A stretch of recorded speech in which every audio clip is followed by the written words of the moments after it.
Hazrati Umar raziyallohu anhuning xalifaligida bir qariya bilan bir yigitni olib kelishdi.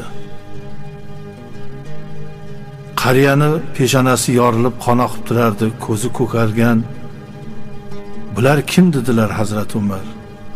Mana bu o'g'li, bu otasini urib boshini yoribdi, ko'zini tayini ko'kartiribdi.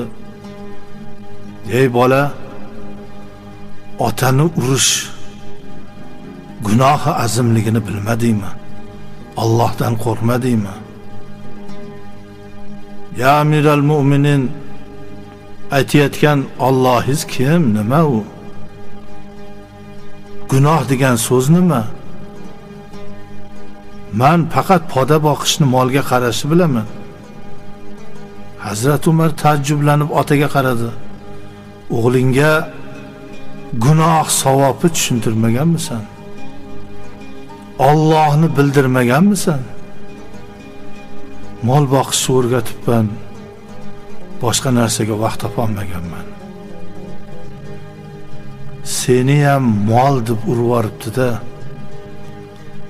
Oldin o'rgat, oldin qarz ber, so'ng qarzni talab qil.